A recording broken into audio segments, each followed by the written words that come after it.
Hello everyone, this is Shelly Gulati. Welcome all to my YouTube channel Great Door. कैसे हैं आप सभी लोग और कैसी चल रही है आपकी तैयारी? बढ़िया चल रही है? किसी टॉपिक में कोई दिक्कत आ रही है? किसी भी टॉपिक में, किसी एग्जाम्पल में, किसी थ्योरी में, किसी में भी कोई दिक्कत आ रही है? आ रही है तो आप कमेंट बॉक्स में पूछ सकते हैं। चाहे क्लास अभी जो चल रही है उसमें आए, चाहे जो क्लास 2 दिन पहले हुई हो, चाहे 2 महीने पहले हुई हो, किसी भी क्लास में कोई भी प्रॉब्लम, डाउट, कन्फ्यूज़न हो रही है, उसी टाइम आप कमेंट बॉक्स में पूछ सकते हैं। ठीक है, और बातचीत करते रहेंगे। पहले अब जल्दी से क्लास स्टार्ट करते हैं। और देखो, हम ऑलरेडी कल की क्लास में पढ़ रहे थे वाटर पॉल्यूशन के बारे में, है ना। जल प्रदूषण के बारे में हम पढ़ रहे थे, लेकिन कल हमने स्टार्ट किया था वाटर पॉल्यूशन। क्या है वाटर पॉल्यूशन? हार्मफुल सब्सटेंसेस का, यानी हानिकारक पदार्थ या अवांछित पदार्थ कह सकते हो, उनका पानी में मिल जाना, चाहे वो रिवर का हो, लेक हो, ओशन हो, ग्राउंड वाटर हो। तो जब ये हानिकारक पदार्थ पानी में मिल जाएंगे तो क्या होगा? पॉल्यूशन होगा भाई, जल प्रदूषित हो जाएगा। तो क्या होगा? उससे क्या होगा? इसके क्या प्रभाव पड़ेंगे एक्वेटिक लाइफ पे? मछलियाँ हो गई, जैसे जो भी एक्वेटिक कह सकते हैं जीव जो हो गए, है ना, जो भी समुद्रीय जीव हो गए या जो भी एक्वेटिक लाइफ हो गई, जितने भी जीव जो हैं वो पानी में रहते हैं, उनकी लाइफ पे इसका बुरा असर पड़ेगा। हम पढ़ चुके हैं। ह्यूमंस हेल्थ, इन सब पे ही पड़ेगा। इकोसिस्टम बैलेंस पे भी भाई इसका प्रभाव पड़ेगा। ये सब हम ऑलरेडी कल की क्लास में डिटेल में समझ चुके हैं, जान चुके हैं। मेन कैटेगरीज पढ़ी थी हमने कल वाटर पॉल्यूटेंट्स की। पॉल्यूटेंट्स यानी प्रदूषक। अच्छा, मैंने प्रॉपर ना पॉल्यूटेंट्स में भी एक प्रॉपर डिटेल में क्लास ली थी, तो नहीं देखिए तो देख लो। पॉल्यूशन, पॉल्यूटेंट्स दोनों पे सेपरेटली क्लास ली थी और काफ़ी डिस्कशन हुआ था उसमें डिटेल में। क्लास प्लेलिस्ट में ऐड है, एडिग्रेड बायोलॉजी ग्रेट डोर पे, तो देख लेना। कन्फ्यूज़न हो रही हो तो पूछ सकते हैं। और हमने मेन कैटेगरीज की बात कर ली थी वाटर पॉल्यूटेंट्स की। कौन कौन सी होंगे आपके? Organic pollutants, inorganic pollutants, biological pollutants, thermal pollutants, radio active pollutants and oil pollutants. इनको भी हमने डिटेल में समझा था कल की क्लास में। एंड यस, कल की पूरी क्लास हमारी किस में निकल गई? टेरर ऑफ बंगाल के बारे में जानने के लिए। क्या है भाई बंगाल की आपदा, या बंगाल का खतरा कह सकते हो, आतंक कह सकते हो बंगाल का। तो इसको भी कल हमने इतना ज़्यादा डिटेल में पढ़ा था, पूरी क्लास इसी में निकल गई थी। नहीं देखिए क्लास, प्लीज़ अटेंड कर लो। काफ़ी इंपॉर्टेंट टॉपिक है एंड काफ़ी इंटरेस्टिंग भी है ना। काफ़ी कुछ हमने जाना था। आज हम बात करेंगे BOD की, यानी बायोकेमिकल ऑक्सीजन डिमांड की। क्लियर?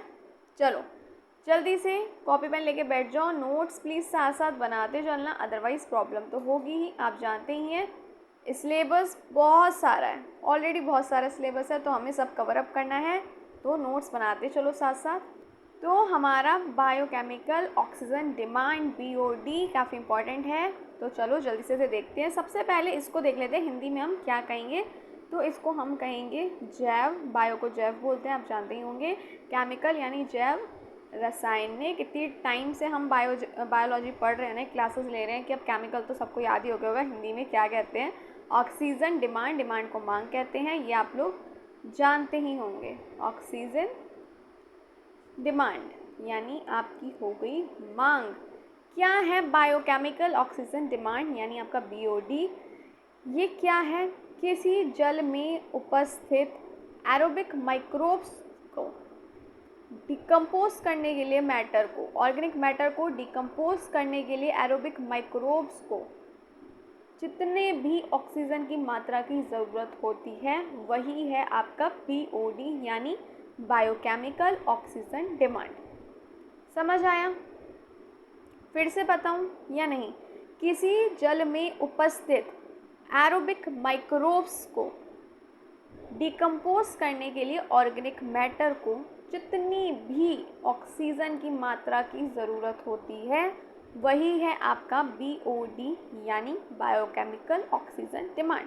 आप कहो तो मैं यहाँ पे नेक्स्ट पेज पे इसको लिख देती हूँ, ताकि आप लोग हिंदी में भी देखो नोट्स करते बनाते चलो। थोड़ा बहुत क्या है ना, रिवीजन टाइम में क्या होता है, इतना टाइम नहीं होता, आप डिक्शनरी खोलो और देखो और समझो। नोटिफिकेशन आउट है, आप जानते हो। और एक और बात मैं फिर से रिमाइंड करा रही हूँ, क्लासेस टाइम चेंज हो गया आपका। मंडे टू फ्राइडे अब क्लासेस होंगी आपकी शाम को 6 बजे। काफ़ी सारे कॉलेज स्टूडेंट्स हैं ऐसे या जॉब कर रहे हैं तो वो नहीं ले पा रहे मॉर्निंग, इस वजह से भी शिफ्ट करना पड़ा थोड़ा, और थोड़ा सा सिलेबस जल्दी जल्दी कवर अप कराना है तो थोड़ा टाइम लग रहा है पीपीटी प्रिपरेशन में, क्लास की तैयारी में, तो इस वजह से, है ना। चलो यहाँ पे ये लिख देती हूँ, किसी जल में उपस्थित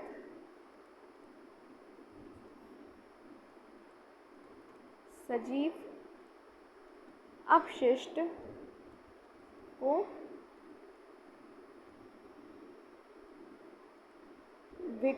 विघटित करने के लिए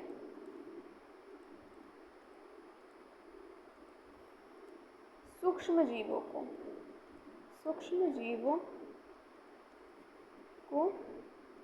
जितनी ऑक्सीजन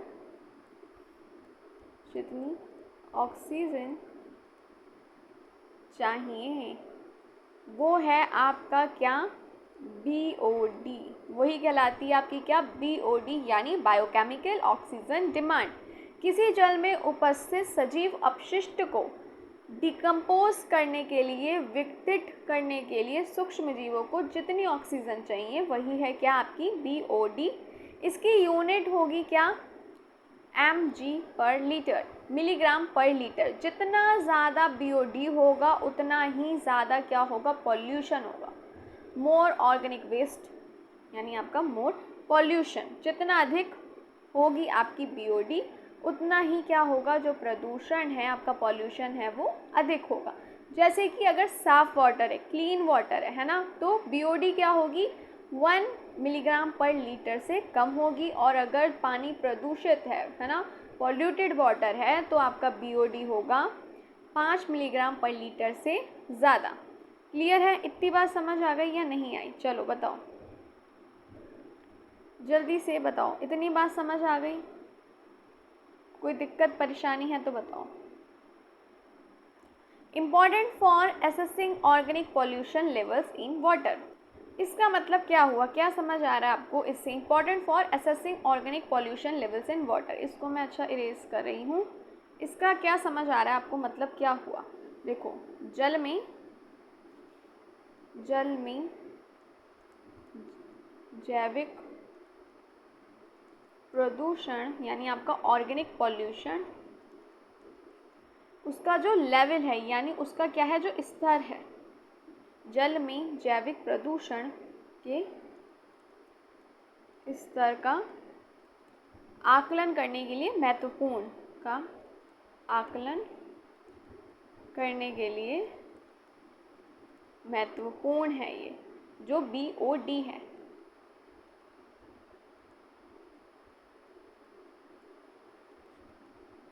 क्लियर है, इतना बात समझ आ गई आपको इतनी या नहीं आई, बताओ। क्लियर हो गया आपको बायोलॉजिकल ऑक्सीजन डिमांड है क्या, आगे बढ़ा जाए या नहीं। याद रखिएगा इसकी यूनिट होती है मिलीग्राम पर लीटर। चलो जैसे कि समझ लो अगर BOD है 5 मिलीग्राम पर लीटर, एग्जाम्पल ले लेते हैं। चलो BOD कितना है, 5 मिलीग्राम पर लीटर है, ठीक है। इसका मतलब क्या हुआ, इसका मतलब यहाँ पे इसलिए हिंदी में भी लिख देती हूँ ताकि कंफ्यूज ना हो आप लोग। इसका मतलब है कि 1 लीटर गंदे पानी में जैविक अपशिष्ट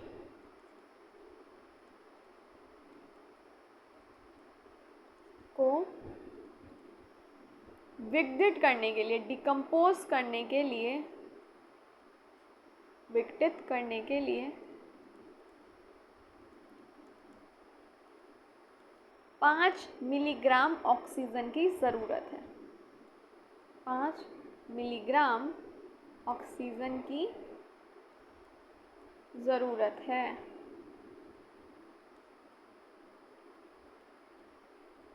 क्लियर है, इतनी बात समझ आ गई, आगे बढ़ा जाए, देखा जाए अब नेक्स्ट क्या है। अब आई थिंक नेक्स्ट है आपका COD ही, हाँ जी COD यानी केमिकल ऑक्सीजन डिमांड। अब केमिकल ऑक्सीजन डिमांड क्या है, रासायनिक ऑक्सीजन मांग, है ना, रासायनिक ऑक्सीजन कहीं कोई दिक्कत आ रही हो तो कमेंट बॉक्स में पूछ लीजिएगा। ऑक्सीजन डिमांड यानी हो गई आपकी ये मांग। ये क्या है? Amount of oxygen requires to oxidize both organic and inorganic substances chemically. इसमें अब क्या, जल में मौजूद सभी कार्बनिक और अकार्बनिक, है ना, पदार्थों को रासायनिक रूप से ऑक्सीकरण करने में जितनी ऑक्सीजन की ज़रूरत पड़ेगी वो है आपका केमिकल ऑक्सीजन डिमांड। मैं इसलिए नेक्स्ट पेज पे भी लिख देती हूँ, अदरवाइज़ आप कंफ्यूज ना हो जाओ। सिर्फ अगर मैं बोल के ही समझाऊँ तो जल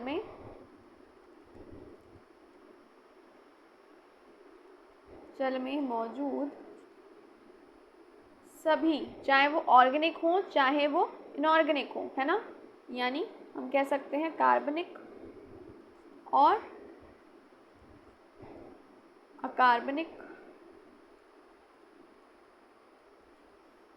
पदार्थों को रासायनिक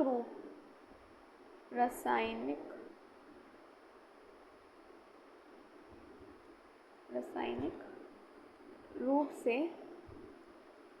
ऑक्सीकरण करने के लिए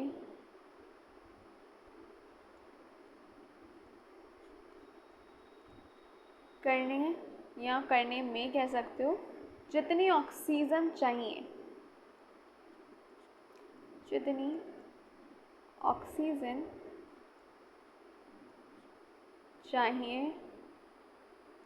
वह क्या हो गया, वह कहलाता है आपका COD, है ना, यानी केमिकल ऑक्सीजन डिमांड कहलाता है।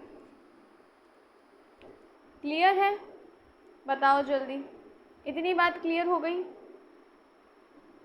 आगे बढ़ें।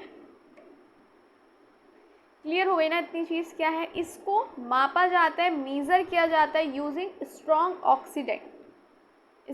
ऑक्सीडेंट से इसको क्या किया जाता है, उसे यूज़ करके इसको मापा जाता है। जैसे कि हो गया आपका पोटेशियम डाइक्रोमेट, ये है आपका एक स्ट्रॉन्ग ऑक्सीडेंट। क्लियर है? इसे भी लिख दूँ क्या, COD को पोटेशियम, एक सेकेंड, पोटेशियम डाइक्रोमेट जैसे ऑक्सीकरण से, स्ट्रॉन्ग ऑक्सीडेंट से क्या किया जाता है, मेज़र किया जाता है। जैसे ऑक्सीकारक कहेंगे, है ना, ऑक्सीकारक से, स्ट्रॉन्ग ऑक्सीडेंट से क्या किया जाता है, मेज़र किया जाता है, यानी मापा जाता है। अच्छा, ये हमेशा ना BOD से या तो बराबर का होगा या क्या होगा, अधिक होगा। मैंने यहाँ पे मेंशन भी किया है। COD क्या होगा, हमेशा BOD से या तो इक्वल होगा या फिर क्या होगा, अधिक होगा। क्लियर है? Because it measures total oxygen demand, क्योंकि ये क्या मीज़र कर रहा है, टोटल ऑक्सीजन डिमांड को ये मीज़र कर रहा है, यानी बायोडिग्रेडेबल को भी और नॉन बायोडिग्रेडेबल को भी। क्लियर है इतनी बात? यहाँ तक की कहानी समझ आई या नहीं? हमेशा BOD से अधिक होगा या ये बराबर होता है। आगे बढ़ते हैं। अब आ जाता है आपका डेफिनिया। ये क्या है आपका, एक वाटर फ्लिया। चलो इसको भी देख लेते हैं जल्दी से। जल पिस्सू कहते हैं इसको, वाटर फ्लिया। तो ये हो गया आपका डेफिनिया। ये क्या है आपका, जल पिस्सू कहते हैं इसको। ये क्या है, एक छोटा ज़ूप्लैंक्टन है जिसका इस्तेमाल किया जाता है as an indicator organism in water pollution studies. जब हम जल प्रदूषण की स्टडी करते हैं तो इसको कैसे यूज़ किया जाता है, एज एन इंडिकेटर। एक छोटा ज़ूप्लैंक्टन है, ये एक छोटा ज़ूप्लैंक्टन है। तो जो क्या करता है, जो करता है आपको इंडिकेटर का काम कर रहा है, यानी जल प्रदूषण का ये सूचक है। ये यहाँ पे लिख देती हूँ, क्या है, एक छोटा ज़ूप्लैंक्टन है, आपको ये दिख ही रहा है ना। ये क्या करता है, जो जल प्रदूषण का इंडिकेटर है, यानी क्या है, ये सूचक है भाई। Very sensitive to oxygen levels and toxic pollutants. अब भाई इसका मतलब क्या हुआ, इतना तो हमें समझ आ गया कि ये क्या है, ये छोटा सा जूप्लैंक्टन है जो एक इंडिकेटर का, एक प्रदूषण का सूचक है, ये जो हमें पता चल रहा है जिससे, है ना, इंडिकेटर है ये। पर भाई और क्या जानना है हमें इसमें, और भी कुछ जानना है। Very sensitive to oxygen level and toxic pollutant.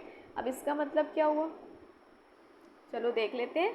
यह है ऑक्सीजन, ऑक्सीजन की कमी और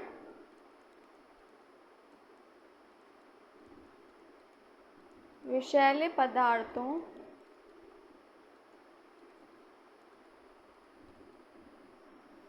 के प्रति बहुत संवेदनशील होता है, सेंसिटिव होता है भाई।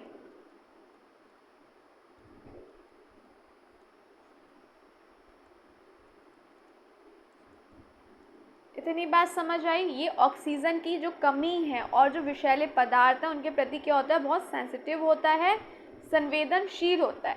समझ आ गई इतनी बात। Sudden death of daphnia indication of water pollution और टॉक्सिक वेस्ट प्रेजेंस, यानी अचानक मृत्यु होना डेफिनिया की, है ना, ये क्या है, इंडिकेशन है वाटर पॉल्यूशन का, जल प्रदूषण का। और विषैली कह सकते हैं हानिकारक या रासायनिक उपस्थिति का क्या है, ये संकेत देता है। टॉक्सिक जहरीले विषैले कुछ भी कह सकते हो, रासायनिक कह सकते हो, है ना, जहरीले विषैले रासायनिक का संकेत देता है ये, है ना। क्लियर है इतना। आगे बढ़ा जाए। अब आ जाता है बायोलॉजिकल मैग्निफिकेशन। अब भाई बायोलॉजिकल मैग्निफिकेशन भी देख ले जल्दी से। क्या है बायो मैग्निफिकेशन भी, इसको हम बोलेंगे, और हम इसको बोलते हैं जैव आवर्धन, जैव आवर्धन। Increase in concentration of non-biodegradable substances like DDT, mercury, PCB as they move up to the trophic levels of the food chain happens because such substances accumulate in our fat tissues and cannot be broken down. चलो अब हम इसको भी देख लेते हैं। इसको मैं अभी रेस कर दूँ जैव आवर्धन को। चलिए लेट्स सी, एक सेकेंड। कह सकते हैं क्या होता है ये बायोलॉजिकल मैग्निफिकेशन, हम कह सकते हैं खाद्य श्रृंखला सॉरी,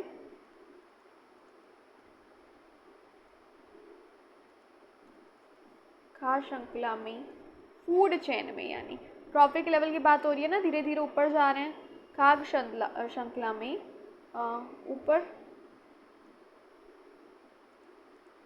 ऊपर ऊपर ऊपर ऊपर जाते हुए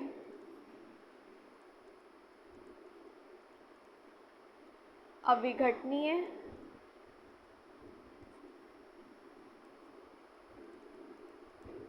विषैले पदार्थों का, विषैले पदार्थ यहाँ पे कौन कौन से हो गए, डीडीटी, मरकरी, पीसीबी, है ना, की सांद्रता में बढ़ोतरी।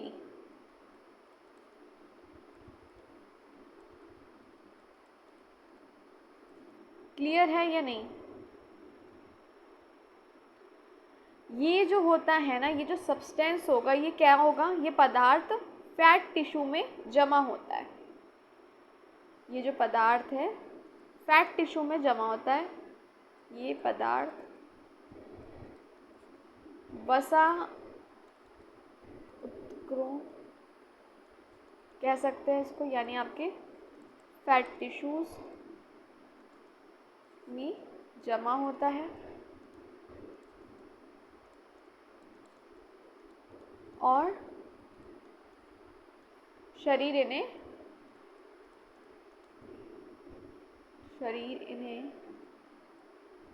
निष्कासित नहीं कर पाता। अभी इसके एग्जाम्पल देखेंगे ना, तब आप इसे क्लियरली समझ पाएंगे।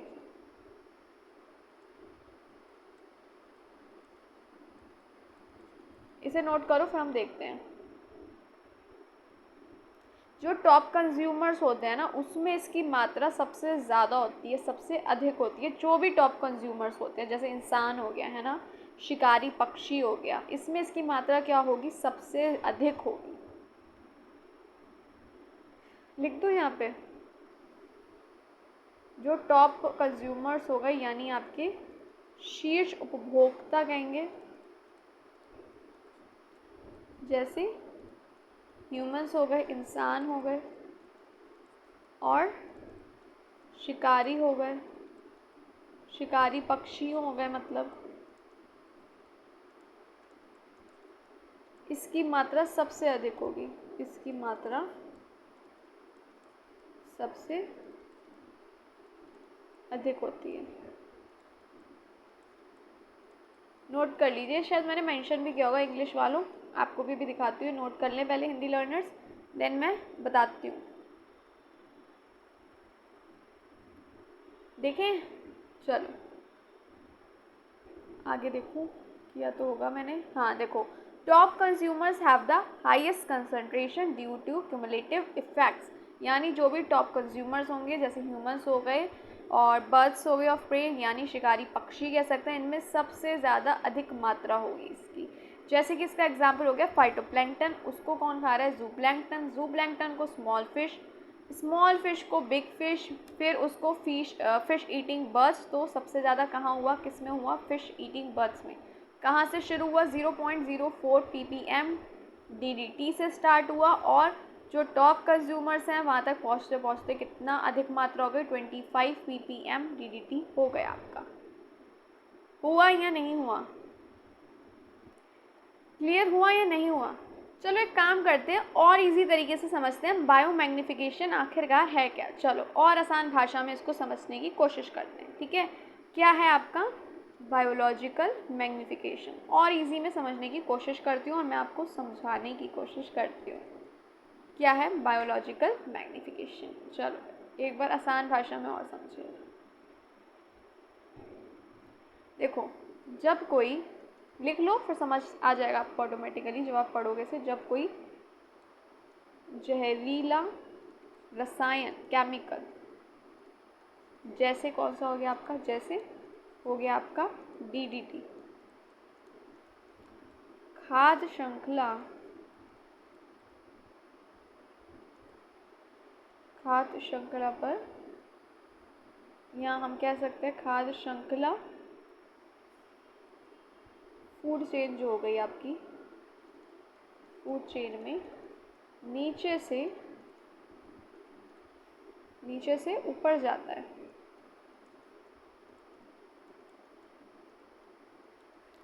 तो वह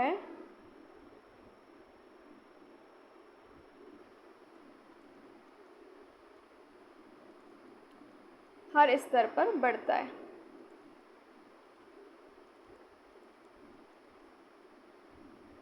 बढ़ता जाता है लिख सकते हैं। जैसे कि हमने लिया अभी एग्जाम्पल, फाइटोप्लैंक्टन को किसने खाया, जूप्लैंक्टन को, जूप्लैंक्टन को छोटी मछली ने, छोटी मछली को बड़ी मछली ने, और उसको फिर शिकारी पक्षी ने खाया। तो हर स्तर पे क्या हुआ, ये बढ़ता चला गया। अभी हमने एग्जाम्पल देखा इसका, देखा या नहीं होता, यानी क्या हुआ, जैसे जैसे जीव एक दूसरे को खाता रहता है तो मात्रा जो होगी इसकी वो बढ़ती जाएगी, जहर की मात्रा कम नहीं होती है बल्कि बढ़ जाती है। यानी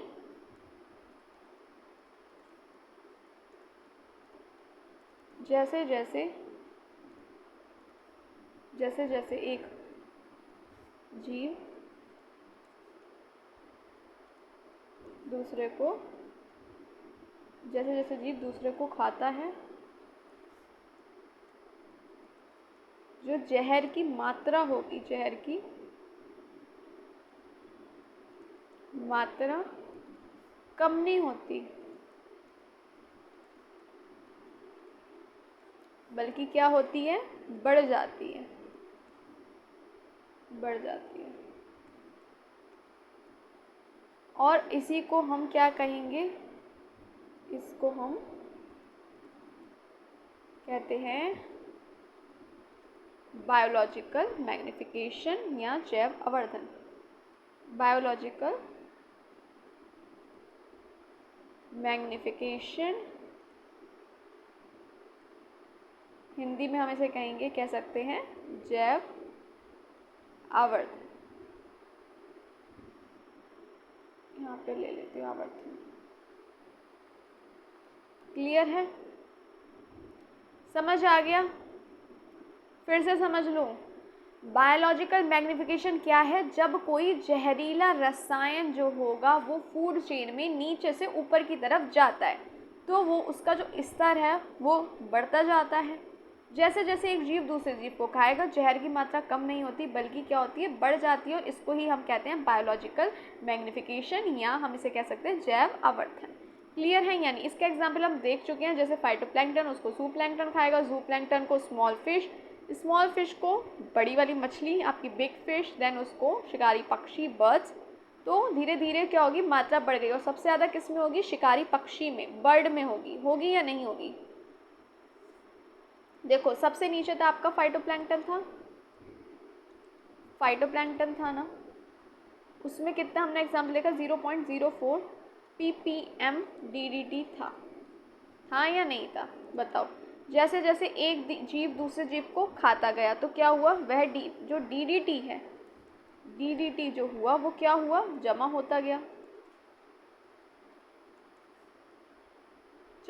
गया, और कह सकते हैं जैविक ऊतकों, यानी आपकी टिश्यूज जो होंगे उसमें जब इकट्ठा होता गया। क्लियर है या नहीं है? और एंड में क्या हुआ भाई, सबसे एंड में जैसे बर्ड थी, वहाँ मात्रा बढ़ते बढ़ते उस तक कितनी हो गई, 25 ppm हो गई भाई, जहर की मात्रा बढ़ गई या नहीं हुई? क्लियर है? हम कह सकते हैं DD की मात्रा कितनी हो गई, यानी उस तक पहुँचते पहुँचते DD की मात्रा कितनी हो गई, बताओ? 625 गुना बढ़ गई भाई। कितनी बढ़ गई सोचो, 625 गुना बढ़ गई। बढ़ी या नहीं? 0.04 से स्टार्ट हुआ, देखो 25 राइट, 0.04 कितनी हुई, 625। तो 625 गुना बढ़ गई। अब अच्छा, इससे क्या होगा, इसका खतरा क्या है भाई? अरे भाई जहर बढ़ रहा है, खतरा तो होगा, कोई फ़ायदा थोड़ी होगा, जहर तो जहर होता है, निगेटिव ही है, पॉजिटिव वर्ड थोड़ी है जहर। तो इससे क्या होगा, ये जहर धीरे धीरे सारे लेवल्स पे पहुंच के, और सबसे अधिक कहाँ गया, टॉप कंज्यूमर पे। ये जहर ऊपरी स्तर के जीवों के लिए क्या है, बहुत हानिकारक है। हानिकारक तो जहर होता ही है ना, बहुत घातक है, घातक हो सकता है, होगा ही वैसे तो, है ना, टॉप कंज्यूमर्स के लिए। जैसे इसका एग्जाम्पल देख लेते हैं हम पक्षियों का, है ना, एग्जाम्पल देख लेते हैं, चलो। पक्षी हो गए, है ना, अंडे के छिलके पतले होना, यहाँ लिख देती हूँ, अंडों का छिलका पतला हो जाना, प्रजनन में समस्या,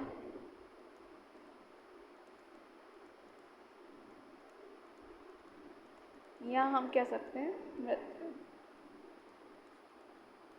ओके, क्लियर हो गया बायोमैग्निफिकेशन क्या है? अच्छा, कई लोग कंफ्यूज अभी हो रहे होंगे, ppm क्या है ना, ppm हो रहे हो कंफ्यूज, क्या है या नहीं? ये है पार्ट्स पर मिलियन है इसकी फुल फॉर्म।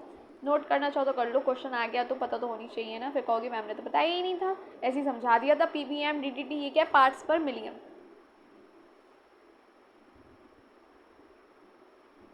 ppm क्या है ये, चलो इसको भी देख लेते हैं, नहीं, चलो देख लेते हैं। यह क्या है, एक यूनिट है। ppm जो क्या है, एक यूनिट है, यहाँ लिख देती हूँ, यह एक मात्रक है, मात्रक कह सकते हो, मात्रक यानी आपकी यूनिट है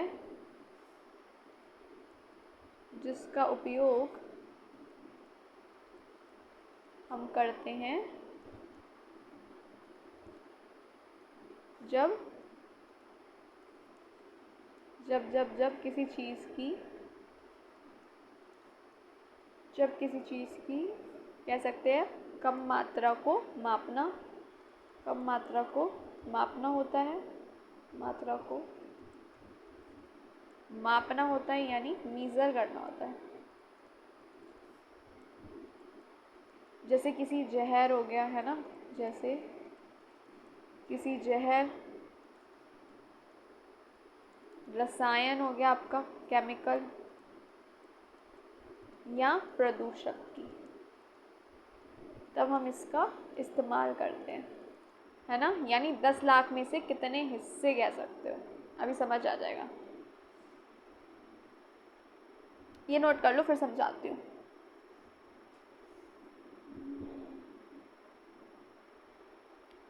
नोट कर लिया? कोई दिक्कत आ रही हो तो बताना, और अगर क्लास अच्छी लग रही हो तो please like share and subscribe भूलिएगा नहीं, भूल जाते हैं आप लोग। और न्यू लर्नर्स से फिर से बता रही हूँ, क्लासेस मंडे टू फ्राइडे होती हैं शाम को 6 बजे। पहले 11 बजे होती थी सुबह, अभी टाइम मैंने चेंज कर दिया इसी वीक, अब शाम को 6 बजे हुआ करेंगी। अच्छा, अगर इसका हम कहें 1 ppm DDT, 1 ppm DDT, इसका मतलब पता है क्या हुआ? हम कह सकते हैं इसका मतलब क्या हुआ, यहाँ लिख देती हूँ। इसका मतलब, कंफ्यूज ना हो जाओ बाद में, देखो तो इसका मतलब क्या हुआ, 10 लाख भागों में, 10 लाख भागों में से एक भाग DDT है। क्लियर है या नहीं? आप कह सकते हो ppm यानी पार्ट्स पर, एक मिनट, पार्ट्स पर मिलियन, इसकी फुल फॉर्म तो यही है ना। यानी 10 लाख में से कितने हिस्से,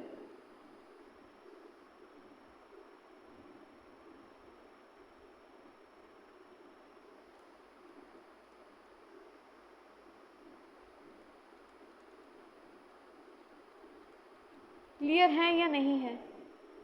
जल्दी बताओ, जल्दी बताओ। चलो और देखते हैं, एक इसका एग्जाम्पल देखते हैं। अभी हमने जैसे बात करी थी फाइटोप्लैंक्टन की थी ना, इसमें DDT कितना है, इजिकल टू 0.04 ppm। अभी हमने एग्जाम्पल देखा फाइटोप्लैंक्टन में DDT कितना है, 0.04 ppm, इतना क्या है इसमें, DDT है। ठीक है, मतलब क्या हुआ,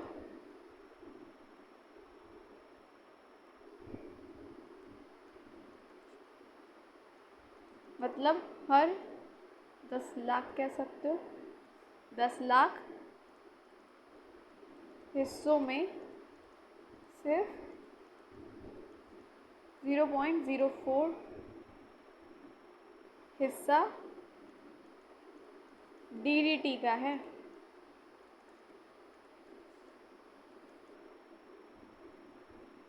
क्लियर है? अब हमने एक एग्जाम्पल देखा था आते आते, बर्ड्स में कितना हो गया था, बर्ड में DDT कितना हो गया था, 25 ppm। मतलब क्या हुआ इसका, मतलब हर 10 लाख हिस्सों में, हर 10 लाख हिस्सों में सिर्फ 0.04, नहीं 10 लाख हिस्सों में नहीं, 10 लाख हिस्सों में सिर्फ 0.04 नहीं होगा, इसमें तो होगा 25 हिस्से DDT के। क्लियर है? नोट कर लीजिए। जितना ज़्यादा ppm होगा उतना ही अधिक जहरीला होगा, उतना ही ज़्यादा कह सकते हैं जहर होगा। लिख दूँ यहाँ, जितना ज़्यादा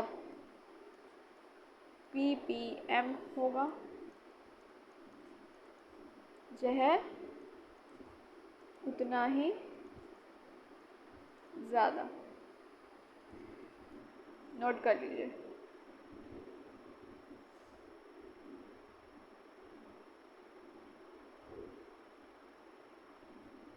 क्लियर है या नहीं है, जल्दी बताओ।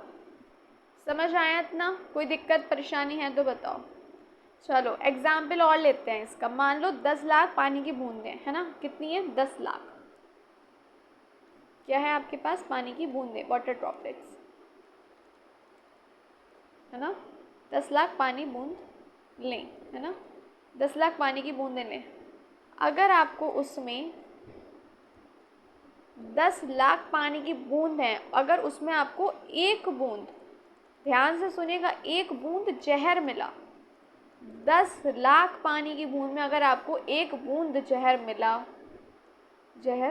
मिला हो, तो ये जो एक है ना, तो वो क्या है, वो है आपका, ये जो 1 है, यही है आपका क्या, ppm। आई होप क्लियर हो गया होगा। क्लियर हुआ या नहीं, बताओ जल्दी। और समझना है क्या है, तो ppm क्या है, बहुत छोटे स्तर, बहुत छोटे स्तर की मात्रा को मापने का तरीका, मात्रा को मापने का तरीका है ये। इसका उपयोग कहाँ किया जाएगा, इसका यूज़ या इसका उपयोग आपका प्रदूषण हो गया, है ना, प्रदूषण, यहाँ नहीं रहा, रुक जाओ,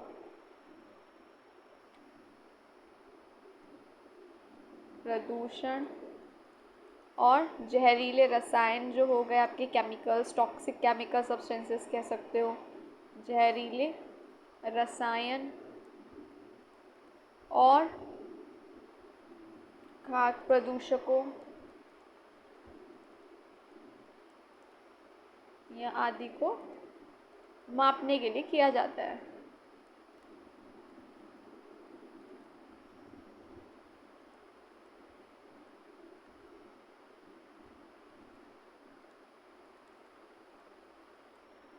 आई होप अब तो क्लियर हो गया होगा। अभी भी नहीं हुआ तो बताओ, और एक्सप्लेन करने की कोशिश करूँगी। नोट कर लो जल्दी से, फिर हम आगे देखते हैं। आगे भी हमें बहुत कुछ पढ़ना है अभी, जल्दी से कर लो।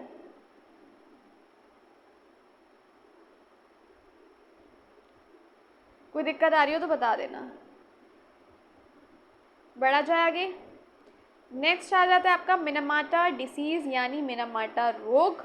सबसे पहले इसका जापान किसने किया, किसने की reported, first reported in Minamata bay, Japan. Japan यानी सबसे पहले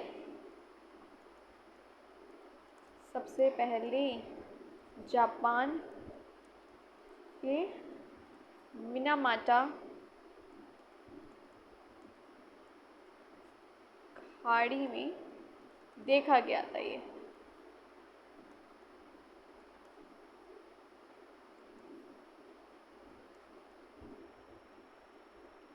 ये हुआ कैसे, मिथाइल मरकरी की वजह से ये हुआ, caused by methyl mercury poisoning due to industrial discharge from Chisso corporation.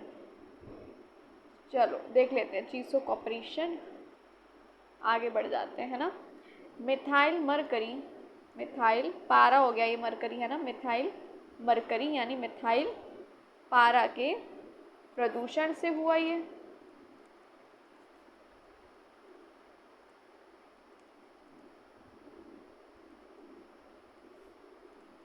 चिस्सो company ने पारा को समुद्र में छोड़ा, जिस वजह से ये हुआ। कंपनी ने पारा को, मरकरी को समुद्र में छोड़ा, जिस वजह से क्या हुआ, ये मिनामाटा डिसीज़। सबसे पहले कहाँ देखा गया, सबसे पहले जापान की मिनामाटा खाड़ी में ये देखा गया। ये किस वजह से हुआ, मिथाइल मरकरी जो पॉइजन हो गया, उस वजह से। इंडस्ट्रीज़ जो थी उन्होंने डिस्चार्ज कर दिया था समुद्र में, ठीक है, जिसको कंपनी ने पारा को समुद्र में छोड़ा। और ये किस वजह से हुआ, मिथाइल मरकरी प्रदूषण की वजह से हुआ। Mercury caught biomagnified in fish, human ate contaminated fish, neurological disorder, tremors, blindness and death. पारा क्या हुआ, वो मछली में जमा हुआ, ठीक है ना, लोगों ने मछली खाई, उससे क्या हो गई, न्यूरोलॉजिकल डिसऑर्डर्स हो गए, ट्रेमोर्स हो गए, ब्लाइंडनेस हो गई और मृत्यु हो गई। क्लियर है या नहीं? मरकरी जमा हो गई मछली में जब पानी में छोड़ा गया मिथाइल मरकरी को, तो क्या हो गया, ह्यूमंस ने भी उस मछली को खाया और उस वजह से क्या हो गए, न्यूरोलॉजिकल डिसऑर्डर हो गए। क्लियर है या नहीं? नर्वस सिस्टम को नुकसान होना, है ना, कपकपी होना, मृत्यु हो गई, अंधापन हो गई, ब्लाइंडनेस, ये सारी चीज़ें हो गई। और भी लिखा है, one of the worst case of water pollution caused by human disaster. One of the worst case, आप समझ ही गए होंगे, वाटर पॉल्यूशन का ये सबसे कह सकते हो घातक, कह सकते हो सबसे बुरा केस यही है, जो किस वजह से हुआ, ये ह्यूमन डिजास्टर की वजह से, ह्यूमन की वजह से हुआ है, मानव की वजह से ये हुआ है ना। मानव द्वारा उत्पन्न सबसे घातक जल प्रदूषण आपदाओं में से ये एक है। क्लियर है? One of the worst case. जितनी भी जल प्रदूषण की जो आपदाएं, उनमें से सबसे घातक आपदाओं में से एक है ये केस। चलो जी आगे बढ़ते हैं। अब आ जाता है यूट्रोफिकेशन। अब यूट्रोफिकेशन है क्या? Eutrophication is the process where water body is enriched with nutrients leading to excessive growth of algae and aquatic plants। चलो जल्दी से देखते हैं, मैं पेन ले लेती हूँ। देखिए, यूट्रोफिकेशन इज़ द प्रोसेस, हम चलो ये फिर से क्या बताऊँ, हैंड टू हैंड पहले हिंदी में बता देती हूँ।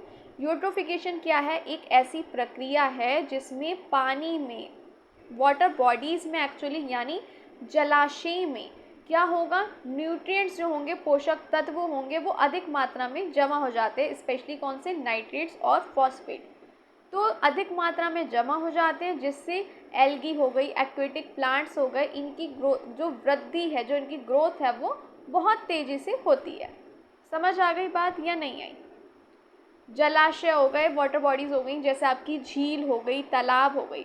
तो यूट्रोफिकेशन एक ऐसी प्रक्रिया है जिसमें जैसे आपकी झील, तालाब, आपकी जो वाटर बॉडीज़ हो गई, उनमें पोषक तत्व यानी न्यूट्रिएंट्स जो होंगे वो अधिक मात्रा में जमा हो जाते हैं, जिससे एल्गी हो गई या एक्वेटिक जो प्लांट्स हो जाते हैं, उनकी वृद्धि यानी उनकी ग्रोथ बहुत तेज़ी से होती है। अब समझते हैं यूट्रोफिकेशन के प्रकार कौन कौन से होंगे। तो पहला होगा आपका नेचुरल यूट्रोफिकेशन। ये स्लो है, ग्रेजुअल प्रोसेस है, slow and gradual process over centuries. ये एक धीमी और प्राकृतिक प्रक्रिया है ना, नेचुरल, प्राकृतिक है, जो सदियों से या कह सकते हैं सदियों में होती है। ये कैसे होता है? कॉज्ड बाय नेचुरल प्रोसेस, यानी पोषक तत्व क्या होंगे, धीरे धीरे जलाशय में इसमें जमा होते हैं, है ना। caused by natural processes like soil erosion, decaying vegetation, runoff from surrounding land. Nutrients slowly accumulate, lake becomes nutrient rich and algal growth। चलो जल्दी से हम इसको समझ लेते हैं। इसमें क्या होता है, पोषक तत्व धीरे धीरे जलाशय में जमा होते रहते हैं, ठीक है ना। इस बात को थोड़ा सा ध्यान रखना। सॉइल इरोजन हो गया, हम कह सकते हैं, देखो, मिट्टी का कटाव, मरे हुए पौधों, डिकेइंग वेजिटेशन यानी मरे हुए पौधों का सड़ना, है ना। वर्षा जल द्वारा बाहर आना, यहाँ पे लिख देती हूँ, run off from surrounding land, from वर्षा जल द्वारा बहकर आने वाले पोषक तत्व, बहकर आने वाले पोषक तत्व।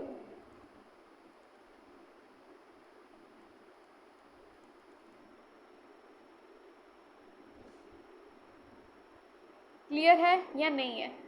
पोषक तत्व धीरे धीरे जलाशय में जमा होंगे, लेक क्या हो जाएगी, न्यूट्रिएंट रिच हो जाएगी, पोषक तत्व भरपूर होंगे, और जो एल्गी की ग्रोथ होगी, वृद्धि होगी, वो क्या होगी, तेजी से होगी।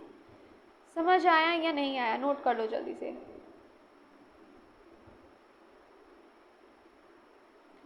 A young oligotrophic lake turning into a eutrophic lake over hundreds of year, यानी एक नई, कह सकते हो, कोई नई साफ झील, ओलिगोट्रॉफिक जो हो गई, वो उसमें धीरे धीरे धीरे धीरे क्या होंगे, पोषक तत्व से भरकर वो क्या बन जाएगी, यूट्रोफिक लेक बन जाएगी। 100 साल इसमें लगभग लग जाते हैं, ओवर 100 ऑफ ईयर, 100 सालों में कह सकते हो, 100 ऑफ ईयर में ऐसा होगा। क्लियर है या नहीं? यहाँ तक की बात समझ आई या नहीं आई? सालों लग जाते हैं लेकिन, है ना, धीरे धीरे वाला प्रोसेस है। मैं ये नहीं कह रही 100 साल ही लग जाते हैं, बाई मिस्टेक निकल गया, बट सालों लग जाते हैं इसमें, कई साल लग जाते हैं, तो काफ़ी धीमा प्रोसेस है ये, बट नेचुरल है। दूसरा आ जाता है आपका एसेलरेटेड यूट्रोफिकेशन, इसको हम कल्चरल यूट्रोफिकेशन भी कहते हैं, मैन मेड कह सकते हो, अभी आगे हम पढ़ेंगे तो समझ आ जाएगा। ये क्या होगा, तेज़ या हम सांस्कृतिक यूट्रोफिकेशन इसको कहेंगे। A rapid eutrophication caused by human activities, ये जो है बहुत तेज़ी से होगा यूट्रोफिकेशन, किस द्वारा हो रहा है, ये ह्यूमन एक्टिविटीज़ के द्वारा होता है, मानव गतिविधियों के कारण हो रहा है। ये कुछ डिकेड्स में ही क्या हो जाता है ना, बहुत अधिक शैवाल उग जाते हैं इसमें, इससे इसका रिजल्ट क्या होगा, एक्सेसिव ग्रोथ होगी, result in excessive algal Bloom, oxygen depletion, fish death and bad water quality. हाँ जी, फ़ायदे के साथ नुकसान भी तो होते हैं, है ना, कह सकते हैं इससे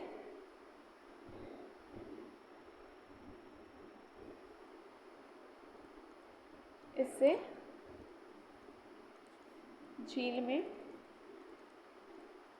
बहुत अधिक शैवाल उग जाते हैं,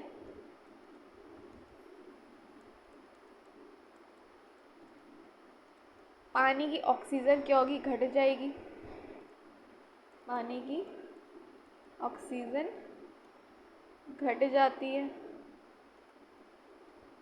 और बेचारी मछलियाँ मरने लगती हैं।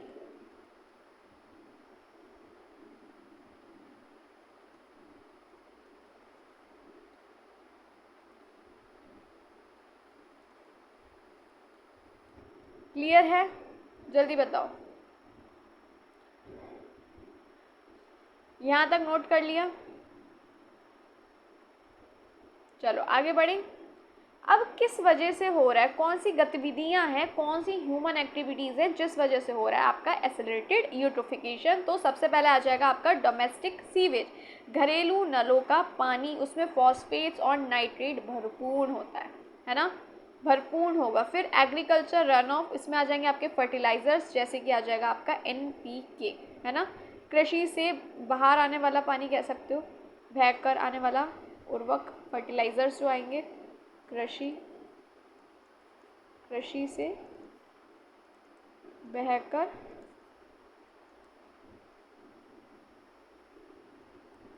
आने वाले उर्वरक, फर्टिलाइजर्स यानी जो हो गए। देन इंडस्ट्रियल एफ्लुएंट्स, ये क्या होंगे, कारखानों के अपशिष्ट, फॉस्फेट्स हो गए फ्रॉम डिटर्जेंट, उससे आ रहे हैं जैसे अपशिष्ट। वेस्ट हो गया एनिमल फार्म से एंड स्लॉटर हाउसेस से, जानवरों के फार्म हो गए। ये रेस कर दूं, जल्दी बताओ, कह सकते हैं हम जानवरों के फार्म, और क्या होगा, बूचड़ खाना का कचरा, है ना, बूचड़ खानों का कचरा। डिटर्जेंट और साबुन फॉस्फेट्स वाले होते हैं, है ना, वो भी ह्यूमन एक्टिविटी हो गई, गतिविधि हो गई ह्यूमन द्वारा। Over use of manure and pesticide, यानी अधिक मात्रा में खाद और कह सकते हो किसका, कीटनाशकों का प्रयोग करना, पेस्टिसाइड्स का प्रयोग करना। यहाँ तक समझ आ गई बात तो बताएं, देन हम आगे पढ़ें। पढ़ा जाए आगे, चलो जी और आगे बढ़ें। प्रोसेस ऑफ कल्चर यूट्रोफिकेशन, यानी यूट्रोफिकेशन की प्रक्रिया क्या होगी, तो चलो जी इसे भी देख लें। Nutrient rich waste water enter, सबसे पहले हम कह सकते हैं पोषक तत्व जल में पहुंचते हैं, है ना, सबसे पहले क्या होंगे, पोषक तत्व जो होंगे वो जल में पहुँचेंगे। उसके बाद क्या होगा, जो एल्गल ब्लूम्स फॉर्म्स, मतलब क्या होगा, शैवाल जो होंगे वो तेज़ी से बढ़ेंगे।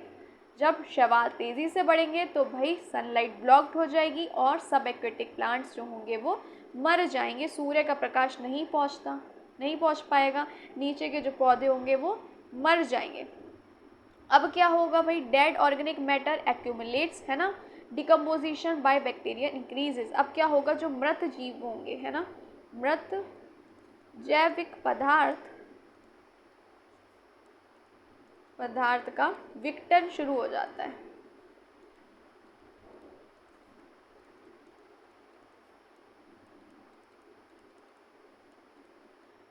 Dead organic matter accumulates, decomposition by bacteria increases. Bacteria जो होंगे क्या करेंगे, वो ऑक्सीजन खाते हैं, है ना। चलो यहाँ पे लिख देती हूँ। देखो, अब हमें इतनी बात समझ आ गई। सबसे पहले पोषक तत्व से भरपूर जो वेस्ट है वो पानी में गया। एल्गी जो होगा आपके एल्गल ब्लूम्स फॉर्म, हम कह सकते हैं क्या होगा, खूब तेज़ी से बढ़ेंगे, शैवाल तेज़ी से बढ़ेंगे।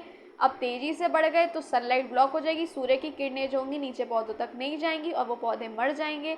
अब क्या होगा, मृत जैविक पदार्थ का विघटन शुरू हो जाएगा, डिकम्पोजिशन होगा बाय बैक्टीरिया और वो इंक्रीज होगा। फिर क्या होगा, देखो यहाँ पे ये इरेज कर रही हूँ मैं। बैक्टीरिया जो होते हैं ना ऑक्सीजन खाते हैं, है ना, बैक्टीरिया यहाँ लिख देती हूँ, बैक्टीरिया ऑक्सीजन खाते हैं। उससे क्या हो गया भैया, बीओडी जो है वो बढ़ गया, इंक्रीज हो गया, है ना, और ऑक्सीजन लेवल जो हो गया वो कम हो गया, फॉल्स हो गया, जिस वजह से जो जीव होंगे एक्वेटिक एनिमल्स जो होंगे वो मरेंगे। फिश हो गए, क्रुस्टेशियन हो गए, वो सब क्या होंगे, मरेंगे, है ना। पानी में ऑक्सीजन घटती है और मछलियाँ मरती हैं।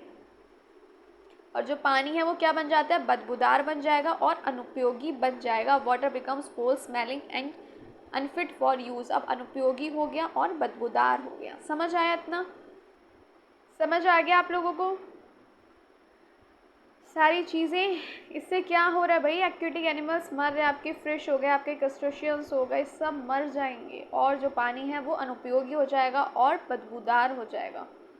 देन आगे देखते हैं, हार्मफुल इफ़ेक्ट्स क्या होंगे इसके, यानी इसके हानिकारक प्रभाव क्या होंगे। ऑक्सीजन की कमी होगी, है ना, ऑक्सीजन की कमी हो गई, मछलियों का मरना हो गया, मछलियों की मृत्यु हो गई। पैथोजन जो होंगे वो इंक्रीज़ होंगे, बढ़ेंगे। यहाँ पे लिख दूँ क्या, सब लिखने की ज़रूरत है तो बताओ। पैथोजन्स हो गए आपके रोगजनक, रोग फैलाते हैं ना, वो क्या होंगे, बढ़ते हैं। जैव विविधता घटती है, एनारोबिक कंडीशन आ जाती है, एनारोबिक स्थिति आ जाती है। पानी जो होगा वो क्या होगा, अनफिट हो गया, यानी अनुपयोगी होगा, उपयोग नहीं हो सकता, बदबूदार होगा। क्लियर है या नहीं है। ऑक्सीजन डिप्लेशन किस वजह से हो रहा है, due to microbial decomposition of dead algae, यानी किस वजह से हुआ है, मरे हुए शैवाल के सड़ने से हो रहा है, मरे हुए शैवाल के सड़ने से हो रहा है क्या, ऑक्सीजन डिप्लेशन, यानी क्या हुआ, ऑक्सीजन की कमी, ऑक्सीजन की कमी। मछलियाँ मर रही हैं, किस वजह से मर रही हैं, sudden fall in oxygen causes death of fish. ये जो ऑक्सीजन की मात्रा जो अचानक ही कम हो रही, उसकी वजह से क्या हुआ, मछलियों की मृत्यु हो गई, हुई या नहीं, जल्दी बताओ। समझ आ रहा है ना, ऑक्सीजन की अचानक कमी होने से मछलियों की मृत्यु। देन पैथोजेंस का इंक्रीज होना, यानी रोगजनक बढ़ते हैं, किस वजह से, ड्यू टू सीवेज कॉन्टामिनेशन, नाले और मलित पानी से, सीवेज का जो नाले का गंदा पानी होता है उससे रोगजनक जो होंगे वो बढ़ेंगे। देन जैव विविधता क्या होगी, कम होगी, है ना, घटती है जैव विविधता। Native aquatic life dies, only tolerant species survive, यानी हम कह सकते हैं सिर्फ सहनशील जीव जो होंगे वही बचते हैं, और नेटिव एक्वेटिक लाइफ डाइज, जो सिर्फ सहन कर पाएंगे वो बच जाएंगे। अनारोबिक कंडीशन आ जाएगी, है ना, अनारोबिक उपस्थिति आ जाएगी। फोल गैसेस जो होंगी, जैसे कि methane and hydrogen sulphide produced, जो फोल बदबूदार गैसें कह सकते हो, मीथेन हो गई, हाइड्रोजन होगी, वो बनती हैं। पानी जो होगा वो क्या होगा, अब पीने लायक नहीं है, अनुपयोगी है वो, वॉर ड्रिंकिंग, रिक्रिएशन और एक्वेटिक फार्मिंग, अनफिट होगा वो नहाने के लिए, पीने के लिए और मत्स्य पालन के लिए, एक्वेटिक के लिए, फार्मिंग के लिए, सबके लिए क्या है, पानी हानिकारक है, अनुपयोगी है। की टर्म्स रिलेटेड टू कल्चरल यूटिफिकेशन, जैसे आपका एल्गल ब्लूम, ये क्या है, रैपिड ग्रोथ। ये मैंने इसलिए मेंशन कर दिया क्योंकि एग्जाम में कई बार होता है मेरे को समझ नहीं आते, तो ये कुछ इससे रिलेटेड कुछ इंपॉर्टेंट टर्म्स हैं। एल्गल ब्लूम यानी इसका मतलब क्या हुआ, रैपिड ग्रोथ एल्गी की, किस वजह से, बहुत सारे न्यूट्रिएंट्स की वजह से, पोषक तत्व की वजह से क्या हो रही है, रैपिड ग्रोथ हो रही है एल्गी की, शैवाल की कह सकते हैं आप इसको, है ना, पोषक तत्वों से शैवाल की क्या हो रही है, अत्यधिक वृद्धि हो रही है। देन डेड जोन, ये क्या है, areas with low dissolve oxygen. Dead zone होगा वो एरिया जहाँ पे जो ऑक्सीजन होगी वो क्या होगी, कम होगी, है ना, बहुत कम ऑक्सीजन वाले क्षेत्र। बीओडी आपकी वही बायोकेमिकल ऑक्सीजन डिमांड, ये क्या है, इंक्रीज एज डिकम्पोजिशन हैपन, कैसे बढ़ेगी, जब डिकम्पोजिशन जो होगा वो होगा, विघटन के कारण ऑक्सीजन की मांग। हाइपोक्सिया, ये क्या, एक्सट्रीमली लो कंडीशन है, लो ऑक्सीजन कंडीशन है, ऑक्सीजन की कमी। एनॉक्सिया, टोटल एब्सेंस होगी किसकी, ऑक्सीजन की, यानी ऑक्सीजन की पूरी अनुपस्थिति, उपस्थिति नहीं है, अनुपस्थिति है ना, क्लियर है यहाँ तक। एग्जाम्पल क्या होंगे कल्चरल यूट्रोफिकेशन के, चलो देख लें। डल झील, डल लेक श्रीनगर में है, हैविली पॉल्यूटेड है बाय सीवेज एंड फर्टिलाइजेशन, घरेलू अपशिष्ट और फर्टिलाइज़र की वजह से क्या ये प्रदूषित है, क्लियर है या नहीं है। हुसैन सागर लेक, ये हैदराबाद में है, subjected to algal blooms due to phosphate rich waste, यानी ये क्या हम कह सकते हैं, डिटर्जेंट और मल से भरी हुई है। लेक एरी, ये क्या है, यूएसए में, one of the classic global example है, ये क्या है आपका कल्चरल यूट्रोफिकेशन का हम कह सकते हैं एक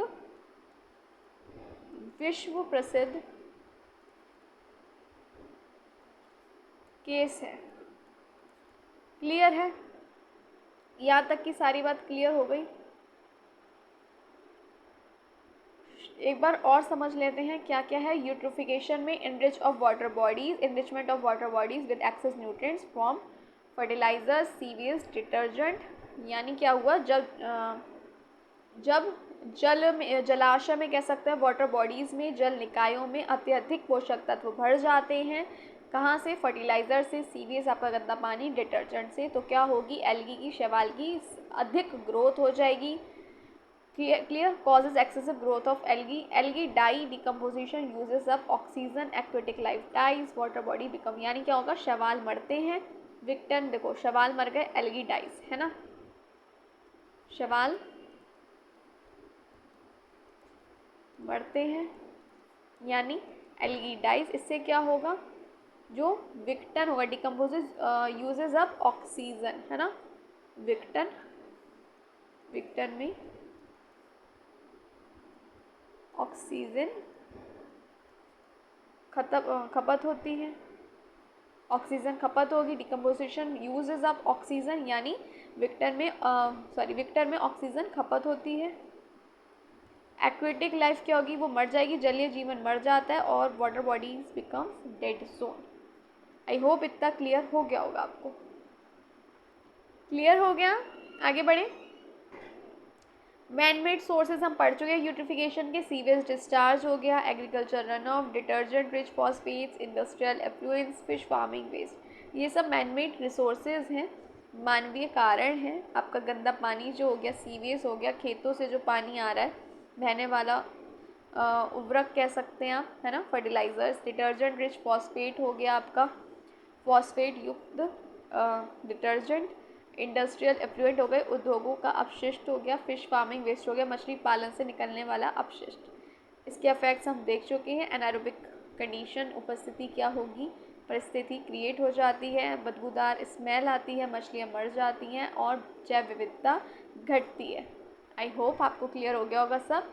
अब कल की क्लास में हम पढ़ने वाले हैं सीवेज के बारे में, सीवेज ट्रीटमेंट के बारे में भी हम पढ़ने वाले हैं। मैंने यहाँ पे मेंशन किया है, मैं दिखाती हूँ आपको। Sewage, stages of sewage, then हम सीवेज ट्रीटमेंट हो गया आपका, दिन और क्या है, एक केस स्टडी भी मैंने इसमें मेंशन करी है। ये सब हम पढ़ने वाले हैं कल की क्लास में, सब हम कल की क्लास में पढ़ने वाले हैं। और आज की क्लास अच्छी लगी हो, सब समझ आया हो, क्लियर हो गया हो, तो please like share and subscribe. और प्लीज़ कोई क्लास स्किप नहीं करिए। अगर कुछ समझ नहीं आ रहा है तो कमेंट बॉक्स में पूछ लीजिएगा। मिलती हूँ आपसे फिर मंडे को। आप लोग जानते होंगे क्लासेस मंडे टू फ्राइडे ही रहती हैं, आपकी शाम को 6 बजे होती हैं। ज़्यादा से ज़्यादा शेयर करिए, like share and subscribe please. And मिलती हूँ आपसे फिर मंडे को शाम को 6 बजे। तब तक के लिए bye bye. Take care of yourself and your family. Thank you for watching.